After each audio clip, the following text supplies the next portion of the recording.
Chinese drill जो है उसकी फोटो निकालकर उन्होंने दे दी कि ये जो ऑपरेशन सिंदूर हुआ था उस टाइम की है। अपनी कुटाई का, अपनी घुसाई का जो है वो जश्न मना रहे दुनिया में। अगर कोई एक कौम ऐसी है जो पिटने के बाद नाचती है वो पाकिस्तानी है। फील्ड मार्शल यानी अपने मालिक को चूना लगा दिया है। पाकिस्तानी आर्मी चीफ और शहबाज शरीफ के चर्चे पूरी दुनिया में हो रहे हैं। यूं कह लें कि इस तस्वीर का पाकिस्तान और भारत से उतना ही ताल्लुक है जितना नवाज शरीफ का एटम बम बनाने से और जनरल आसिम मुनीर का जंग लड़ने से ताल्लुक। और पूरी दुनिया इन दोनों को देखकर हंस रही है कि भला एक देश का पीएम इतना जाहिल कैसे हो सकता है। 8 साल पुरानी एक चाइना की एक्सरसाइज हो रही थी आर्टिलरी के इन्हीं हथियारों की, ये उसकी तस्वीर फील्ड मार्शल को चिपका दी गई। एक देश का आर्मी चीफ इतना बेवकूफ कैसा हो सकता है, इतना अहमक कैसे हो सकता है। And these stupid jokers, they want to compete with India. They had given a photograph of a 2019 Chinese army drill. Pakistan के छोड़ू और झूठे डी नकल करने के लिए अकल भी चाहिए, इन नालायकों को अकल भी नहीं है। बहुत बड़ी एक एम्बैरसमेंट हुई है, पूरी कौम को एम्बैरसमेंट हुई है यार। फील्ड मार्शल साहब को एक तस्वीर का तोहफा दिया है शहबाज शरीफ ने जी कि हमने जंग जीती है, लेकिन क्या आपको पता है कि ये जाली तस्वीर है? तो कम से कम तस्वीर तो रेलेवेंट आप मीडिया के सामने प्रेजेंट करें सारा। उसका तो सत्यानाश हो गया। अब जब सत्यानाश हो तो गया आप थोड़ा सा कोई होमवर्क कर लिया करें इस किस्म के, आपने अगर ड्रामे करने होते हैं तो। चीन पाकिस्तान की आतंकवाद में न सिर्फ मदद करता है, उसका बराबर का 50-50% का पार्टनर भी है। तो किसी ने चेक नहीं किया, हैरत की बात है।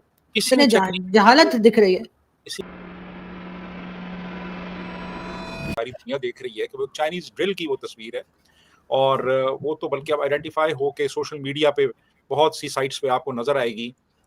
और इतना भी इन्होंने नहीं किया कि भाई ये थोड़ा सा वेरीफाई कर लें कि यार हम ये जो तस्वीर है, ये जो लगाने वाले हैं, इसी किस्म की एक बेहूदगी वो मलीहा लोधी ने भी की थी, याद होगा आपको। बिल्कुल बिल्कुल, फलस्तीन की फोटो दिखा के कश्मीर की कहानी सुना रही थी।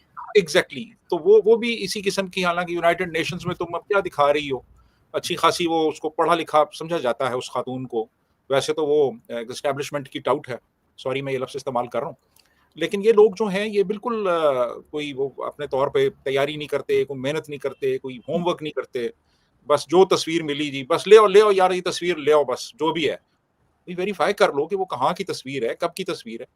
अब तो खैर ये है कि वो ऐसी साइट्स मौजूद हैं जो आपको फौरन वो बता देती हैं, वो फैक्ट चेक जो है वो बता देती है, ग्रॉक बता देती है आपको कि यार ये तस्वीर की है कहाँ की। जी सर, वो जो लॉ इन्होंने बनाया है फेक न्यूज वाला, तो इनके ऊपर भी अप्लाई होगा क्या? ये तो बाकायदा एक फेक फोटो लेकर खड़े हैं जिसके ऊपर सारी दुनिया हंस रही है।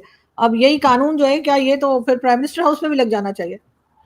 बिल्कुल लगना चाहिए जी, लेकिन देखें ना ये इन्होंने जो कवानीन बनाए हैं ना जितने भी, ये सियासी मुखालफिन के लिए बनाए हैं इन्होंने। यानी फेक न्यूज ये उसको कहेंगे जो इनके किसी बयानिए को हर्ट करती हो या इनके मफादात के बरखिलाफ हो, उसको फेक न्यूज कहेंगे। ये भैया ये सब पाकिस्तानी आर्मी का काम है। बस बात इतनी है कि पाकिस्तानी आवाम बेवकूफ है, पाकिस्तानी आवाम जाहिल है, पाकिस्तानी आवाम अनपढ़ है, अनएजुकेटेड है, इसलिए वो पाकिस्तान की आर्मी के जाल में फंस जाती है और वही जाल इनको मौत के घाट उतार देती है। लास्ट में जाके वही कहते हैं ना कि बेवकूफ से बच के रहना हमेशा, क्योंकि पाकिस्तान की जो बेइज्जती होती है उसका सुख अलग है ना, और जब बेइज्जती इंटरनेशनल हो तो उसका मजा जो है वो दोगुना बढ़ जाता है। तो ये जो फोटो पेश की, इस फोटो के बारे में कहा गया, अब शहबाज शरीफ ने मुनीर को दी या मुनीर ने शहबाज को दी ये मायने नहीं रखता। कुछ लोग कह रहे हैं कि शहबाज शरीफ ने मुनीर को ये फोटो दी, कुछ लोग कह रहे हैं कि आर्मी चीफ ने शहबाज शरीफ को ये फोटो दी, पीएम को दी। ये मायने नहीं रखता, मायने रखता है कि ये फोटो है क्या। इस फोटो के बारे में दावा किया गया कि ये फोटो जो है वो भारत के खिलाफ ऑपरेशन में जो पाकिस्तान की सेना ने जो प्रदर्शन किया है उसको जस्टिफाई करने के लिए, असली वाले प्रदर्शन की नहीं, जो चूरन वाला प्रदर्शन है, ये फोटो दी गई कि ये पाकिस्तान की रॉकेट फोर्स है और पाकिस्तान ने ये आर्टिलरी फायर की और ये रॉकेट मारा और ये मिसाइल मारी और ये इसकी फोटो दे दी। भाई साहब उसके बाद पता चला कि ये तो फेक तस्वीर दी है। ये तस्वीर तो 2019 में चाइनीज आर्मी ने एक ड्रिल की थी, उस ड्रिल की तस्वीर है। ये देख लीजिए इसका सबूत।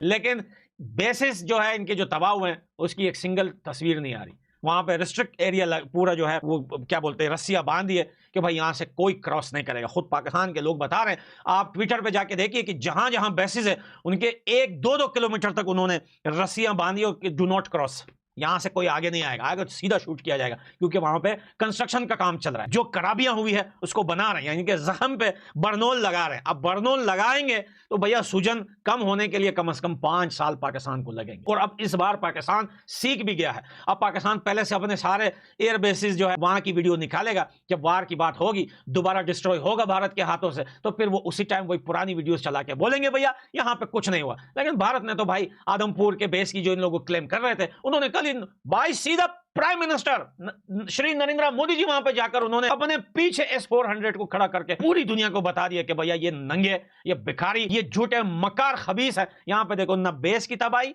और वो पीछे S-400, बात खत्म भैया। पाकिस्तान के पास कोई प्रूफ नहीं। लेकिन मीडिया की अगर बात करें तो पाकिस्तानी उछल रहे, अपनी कुटाई का, अपनी घुसाई का जो है वो जश्न मना रहे। दुनिया में अगर कोई एक कौम ऐसी है जो पिटने के बाद नाचती है वो पाकिस्तानी है। जब भारत ने बोला कि यूनाइटेड नेशंस सैंक्शन करे, सिक्योरिटी काउंसिल जो होती है जिसमें कि चाइना एक परमानेंट मेंबर है, 5 परमानेंट मेंबर है दोस्तों, अमेरिका, रशिया, चाइना, फ्रांस और यूके, ये 5 परमानेंट मेंबर हैं और इन पांचों के 5 की जरूरत है किसी को सैंक्शन करने की। अगर एक भी इसमें से डिफर करता है, एक भी ये बोलता है कि नहीं हम अग्री नहीं करते, तो मामला फिर ठप हो जाता है। पाकिस्तान ने इसका फायदा उठाया है, 2025 में मारा गया ऑपरेशन सिंदूर में, ठीक है।